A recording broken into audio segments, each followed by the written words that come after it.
Sean Penn has a new movie.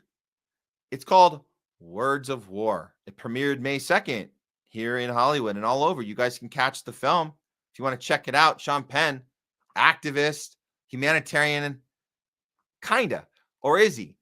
Seems like lately Sean Penn's been on a diatribe about war, Ukraine proxy war, stick it to Putin. It sounds like he's been 100% about showing the world that we are ready to use our nukes. We know that. We've been following Sean Penn for the last 3 years, doing this garbage, presenting this war propaganda, aligning with folks like Sean Hannity on Fox News, just pushing war. So what film has he was approached to executive produce? It's called Words of War. He's the executive producer. It's about a journalist in Russia who was killed in October of 2006, and they're blaming in the script, the screenplay, they blame her death on the dictator Putin, who doesn't allow free media to exist in Russia. And that's what the story is about. And us appreciating how great media we have here, honest media, and nobody ever gets punished for doing journalism in our country. So we just need to tell the audience, be aware, be afraid, be maybe even empathetic to Russians who are living under this dictatorship. And that's why he made this film. He talks about the film. He goes around and does lectures about it. He did one just here in Hollywood. I wish I would have attended and done a little disruption, but in the meantime, not doing that disruption. I'm going to try and find another one he's doing. I might go and me and Leslie might go disrupt one of them in the future. But in the meantime, why don't you guys check out a trailer for this film, and then we'll talk about it. I'm going to tell you guys some of the pushback it's already received. Here we go. Words of War. This is, make no mistake, this is a CIA-backed anti-Russia propaganda film. Check it out. War has two sides. I say it has three. The innocent civilians caught in the middle of a medieval brutal war. Come on! Stay down! Did you know that the war between Russia and Chechnya is the longest ongoing conflict in the world? I don't think we need a war correspondent in Chechnya. We need a people correspondent. If you really want to report the truth, I'll show you difficult things for you to see. Someone who's willing to confront the powerful by asking hard questions, even if it means pissing them off. Now, the Kremlin wants the world to believe that Russia is waging a war against terrorists. Its real purpose is a dedicated campaign of genocide. Well, you said you were going to be tough on him. You've dropped a bomb on his doorstep. I was aiming for his lap.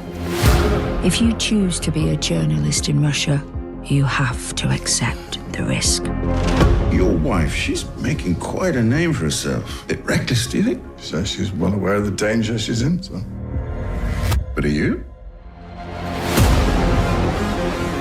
We expect many more mass graves to be found. I've woken up every morning and wondered if my mother has been found in a ditch. I'm a journalist. Journalist. The tactics employed by the Kremlin is itself creating a wave of violence that has never been experienced. Oh my God. The war's come home. People are killing each other. You get in the middle and you're dead too. Chechnya's your baby, while this newspaper is mine. There is nothing of value apart from the truth. And I do not intend to stop.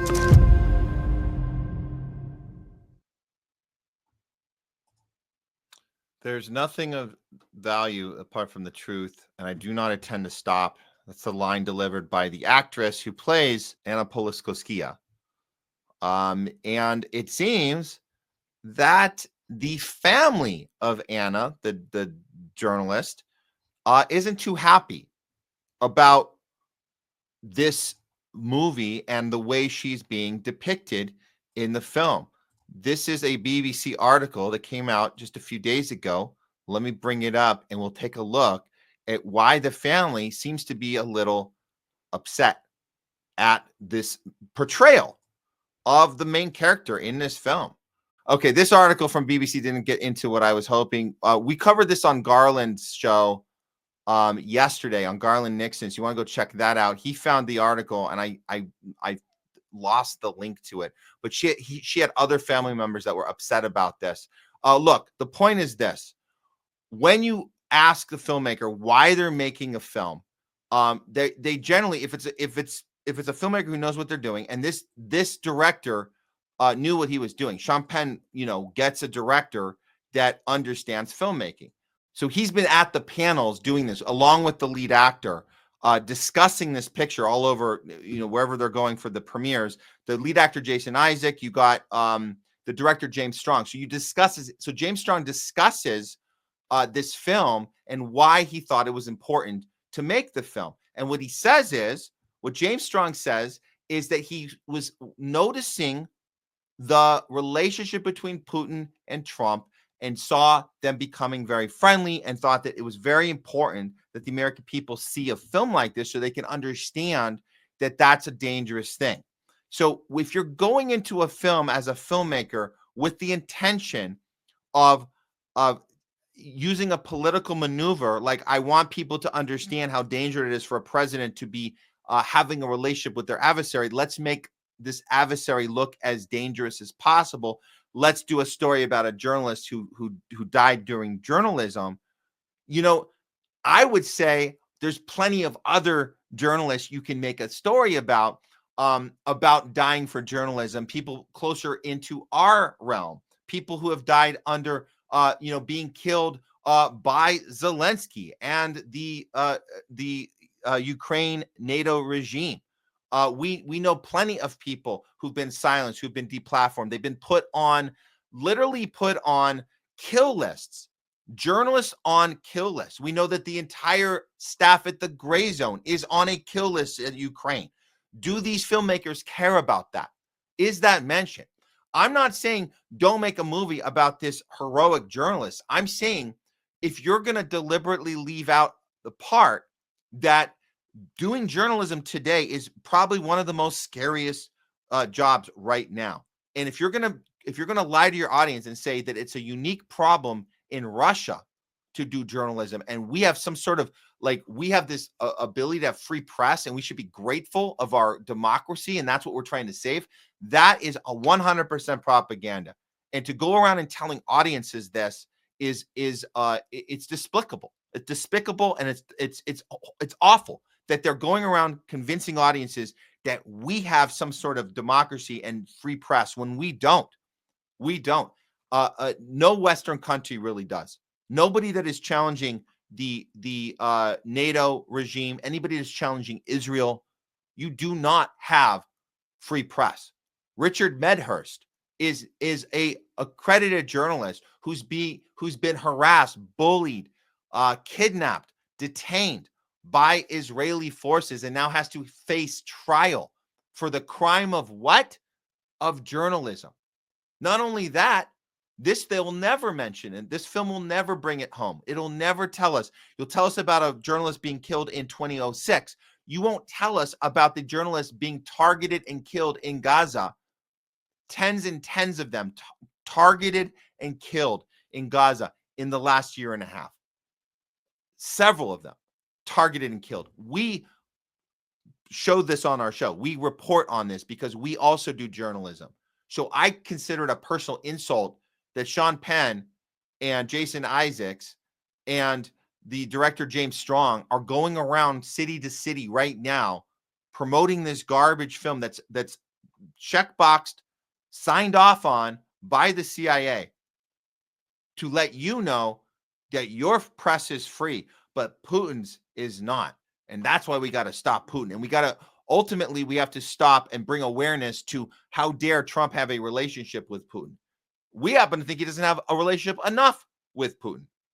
So that's where we're at. And again, this Hollywood, this is supposed to be a place where we celebrate filmmaking and challenging things, challenging systems. But no, this Hollywood has become a place where we protect the narrative of the oligarchy, protect the narrative of the war machine and the CIA propaganda. That's what we've become here. And folks like Sean Penn are the perfect face to do it because they have that face of, oh, that humanitarian face. Oh, I'm doing something good. No, you're just protecting the oligarchy. You're protecting the war machine. That's all you're doing. So I urge you guys, if you do see Sean Penn come to your city to promote this film, Words of War, go to the screening and stand up and ask, did you sign off? Did the family sign off on this? That article didn't show you some of the other pushback we saw with Garland Nixon. You got to go back and see that show, but they did not sign off on everything. The family did not sign off on this story. You could stand up and ask a question. They take audience questions. You can stand up and say, hey, Sean Penn, hey, did you guys consider incorporating into this film some of the journalists that have been killed today? Maybe put a little disclaimer on at the end, which I know they haven't. A disclaimer on the journalists that are killed right now in the last couple of years, not just 2006. Did you consider doing that? Bring this home. Don't make this just a Putin story. How about a story for all journalists? How about that? Did you consider that? I would ask that question if I were you. So look out for that. And I just wanted to give you guys that update on this film, another propaganda film.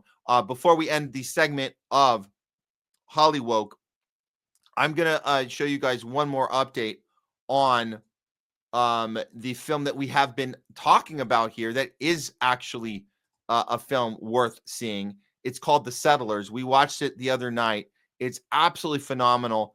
I can't share a clip with you anymore because that YouTube punished us for having shown clips last week. We weren't allowed to do that because I guess it's owned by the BBC now. But you guys, you do need to check out this film. It's very, very important. Any film getting actual pushback means that they're doing something right.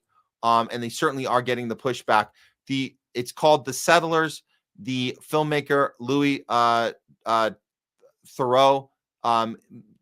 with the BBC, he made the documentary. It's about an hour long.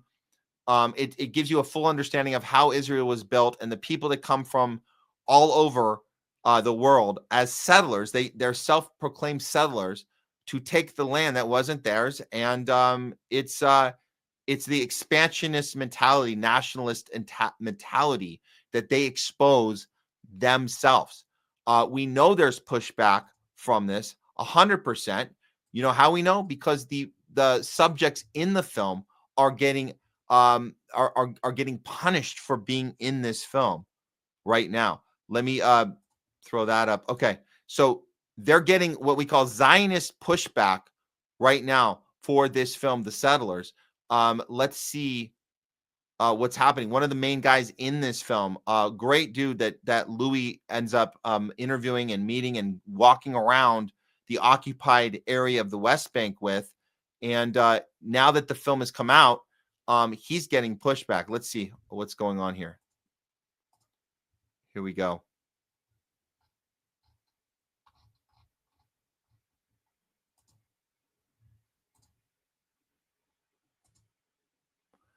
Okay, here it is. This is the guy. This Isa Amro. He's featured in the film The Settlers. The soldiers raided my house today. They wanted to revenge from me. This is English, but you know what he's saying. For participating in the BBC documentary The Settlers. After the army left, the settlers raided my house. They injured one activist and cut the tree. They stole tools and the garbage containers. The Israel police officer came to threaten me not to file a complaint. If so, I will be to tell him basically he can't file a complaint. If he does, he will be arrested for trying to push the settlers out of his house. Okay.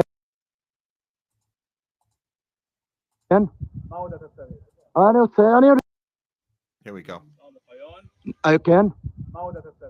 אני רجع معه بين لما حشش لي رخديم وليق لما يحط أتلو عصي عبدا شلخا أتلو عصي أتا برختا مكان لو عصيتو عبدا أنا أمر لك ترى ما يعصيم لك بميحس كن أوكي إن بعيا ما شم شلخا ما شم شلخا مسبار مسبار شلخا يش لك مسبار قام مسبار شتير مسبار يش لك كل شتير يش مسبار قام مسبار عدا عبدا كان אני מצלם.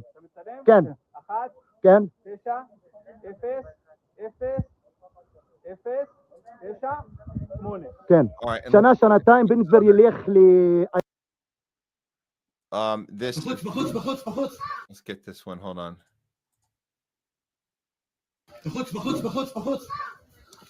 This is when they do the intimidation.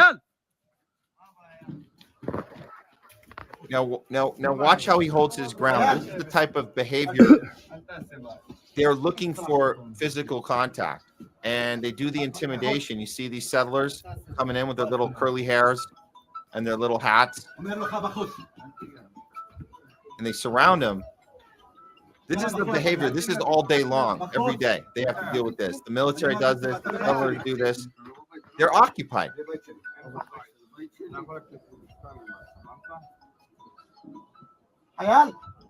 سرد الجندي خلوش عدي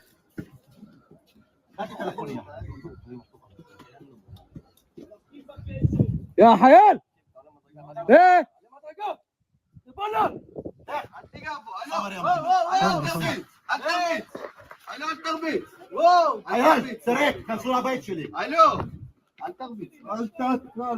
بو تעשה משהו פה وطن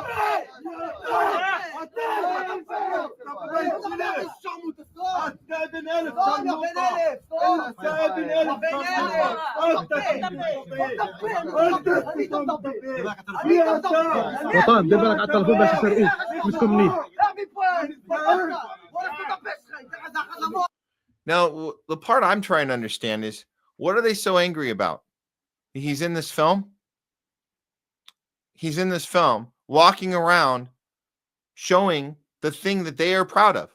They're proud of their settlements. They're proud of the fact that they feel they have right to this land and that these people are scum and need to be militarized and apartheid and basically just harassed and bullied and put in an open air prison. That's what this is. So the open air prison just is not just in Gaza. It's in the West Bank as well. This movie takes place in the West Bank.